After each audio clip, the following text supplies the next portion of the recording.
বন্ধুরা, আগের ভিডিওতে আমরা লর্ড রিপনের রাজস্ব সংস্কার সম্পর্কে পড়েছিলাম। তো আসো আজকে আমরা তার শিক্ষা সংস্কার সম্পর্কে কিছুটা জেনে নেই। তিনি কিন্তু আমরা প্রথমেই যখন এই লর্ড রিপনের সংস্কার সম্পর্কে পড়ছিলাম আমরা কিন্তু বলেছি যে তিনি কিন্তু ভারতের রাজনৈতিক, সামাজিক এবং সাংস্কৃতিক সব দিক থেকে তিনি কিন্তু সংস্কার করার চেষ্টা করেন। তো শিক্ষা ক্ষেত্রে তিনি যেটা করেন সেটা হচ্ছে 1882 সালে স্যার উইলিয়াম হান্টারের নেতৃত্বে তিনি একটা শিক্ষা কমিশন গঠন করেন, যেটাকে বলা হচ্ছে হান্টার কমিশন। আমরা বোধহয় এই নামটার সাথে মোটামুটি অনেকেই পরিচিত এবং অনেক জায়গায় কিন্তু ইতিহাস পড়তে নিয়ে পড়েছি হান্টার কমিশন।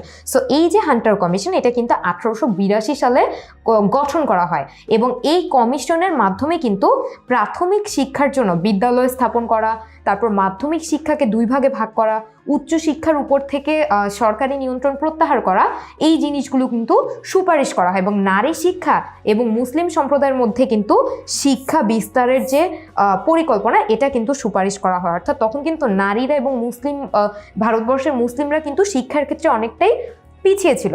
তো এই হান্টার কমিশনের মাধ্যমে কিন্তু নারী শিক্ষা এবং মুসলিম সম্প্রদায়ের শিক্ষার ক্ষেত্রে সুপারিশ করা হয়। তো এভাবে কিন্তু শিক্ষার ক্ষেত্রে নানা ধরনের সুপারিশের মাধ্যমে শিক্ষার ক্ষেত্রে কিন্তু একটা ব্যাপক উন্নতি করা হয় এবং হান্টার কমিশনের বেশিরভাগ সুপারিশ কিন্তু ব্রিটিশ সরকার গ্রহণ করেন এবং এর মাধ্যমে ভারতবাসীর কিন্তু শিক্ষা গ্রহণের পথ সহজ এবং উন্মুক্ত হয়ে যায়। তাহলে আমরা বুঝতে পারলাম যে লর্ড রিপন কিন্তু শিক্ষার ক্ষেত্রে অনেক উন্নতি করে গেছেন এই হান্টার কমিশন গঠন করার মাধ্যমে।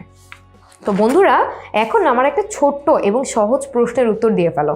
বলো তো হান্টার কমিশন কত সালে গঠন করা হয়? আমরা কিন্তু আজকে বিষয়টা পড়েছি এবং তোমরা, আমার মনে হয় যে তোমরা উত্তরটা কিন্তু জানো। সো তোমরা ভিডিওটা পজ করে উত্তরটা দিয়ে ফেলো।